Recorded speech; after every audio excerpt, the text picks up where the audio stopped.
When I moved in, it did not look like this. I love this house and I can't believe that I found it. Hi, I'm Alanna Doherty. I'm a content creator and the owner of a colourful photography studio. Today I'm going to show you around my house. I love colour, I love putting things together, I love travel, and each room in the house draws inspiration from different places that I've travelled to. So right now we're in the Marrakesh room. The biggest bargain in this room was definitely these like tile tables that my assistant found for me on Facebook Marketplace. I think we got both of them for like under £100, and so I was like, oh my god, this is a steal. And actually, they're plastic, but they look real. It just worked out so perfectly. I couldn't believe we found them. I love to travel to places where there's a big culture of like people making things themselves. I grew up in Barbados. Every time I come home, I bring something back with me from Morocco, from Lisbon. Anywhere that I go where there's like gorgeous homewares, I end up bringing things back. This is the room that I first designed when we moved in. My friends and I went to Marrakesh and just fell in love with like the design and the pottery and the colors. Everything in Marrakesh is terracotta, and so that was the inspiration for this room. Designing this room really started with this rug from Lawrence. I pulled from all the colors in the rug. It is a Moroccan brand that I have loved for years and years and years, but they're so expensive. The pieces are made in Morocco, then have to be shipped here, so of course they had a markup. I just couldn't justify the price, and so when I went to Morocco, I had no intention of bringing rugs back, but I saw this and it was so much cheaper than if I had bought it here. I just had to have it. Everything on the shelves in this room I also got from Marrakesh. Most of these places, you know, are little small kind of like artisanal shops in Morocco, and so to me a little hack, if you want a holiday to these places that have a lot of like homemade goods and interiors, it means then that you get 2 in 1. It meant that I was able to get so many interior things for so much cheaper than if I just bought them here in England, and we got a holiday out of it, so win-win in my book.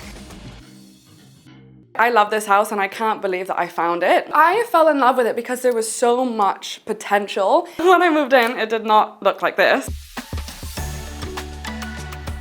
I did a lot of it myself, which is a bit crazy. All of the tiling things that you'll see, I did myself. If you look at some tiles, they're a bit to the wonky side, but that's fine. We got better as we went along. So YouTube honestly was my best friend throughout this process. My handyman Jez as well. Without him, I would not have been able to do this. I could call him and he'll be here in 5 minutes helping me fix a light or put up a shower curtain.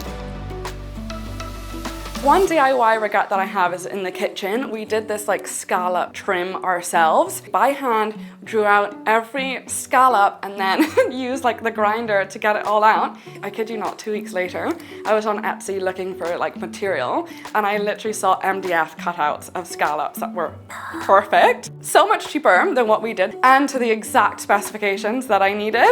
And so, you know what? They've got a bit more charm. That's what we're gonna go with. Okay, so now that I've shown you the Marrakesh room, let's move on to the next one.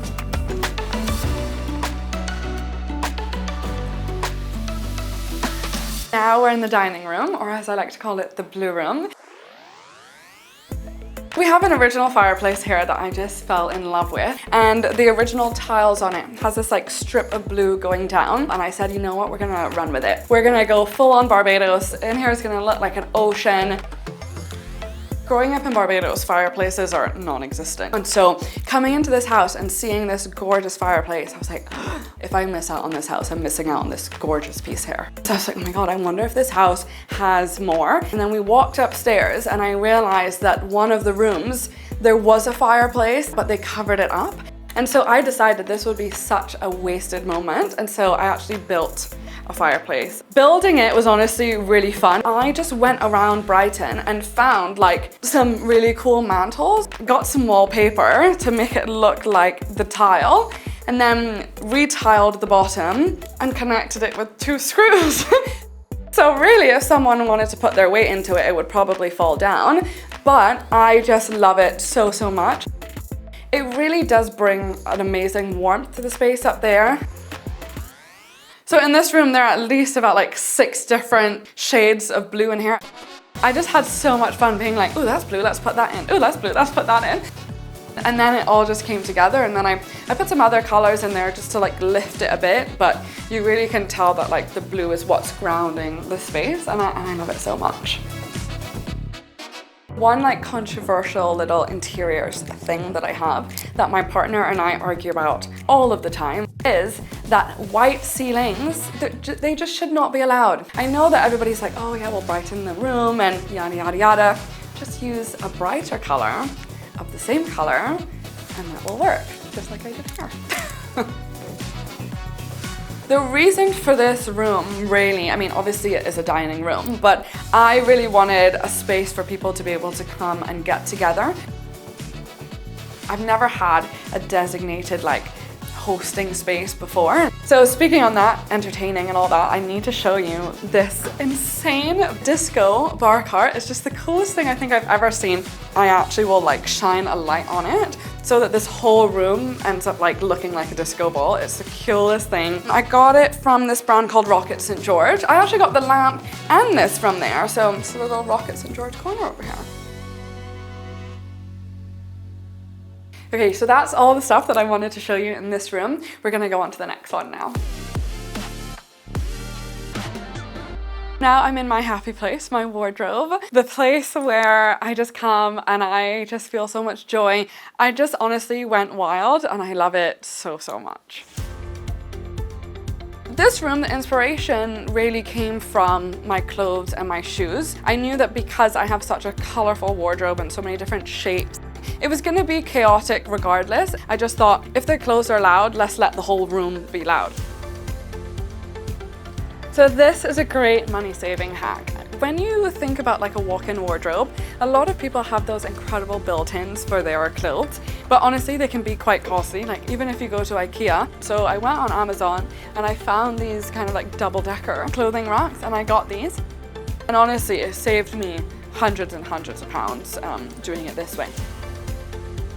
One of the things that I did myself, again with my handyman Jez, we built this mirror. So this was an old like TK Maxx mirror that I had in my previous flat. I just traced along the wood and then we cut it out.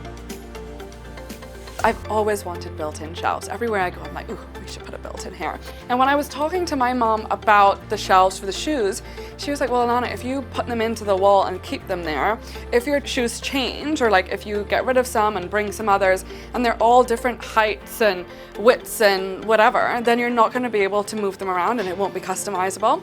So she gave me this like hack to put a track on the wall. And so all of these can actually come out and then I can move the shelves up and down. So, you know, good job, mom. Okay, so my favorite thing in the room has to be my jewelry storage. A lot of these like ready done island storage units are so expensive. So I went on IKEA and I found the most boring white kitchen island and I thought, we're gonna make this fabulous. And so this was like my third tiling project and I had so much fun doing it.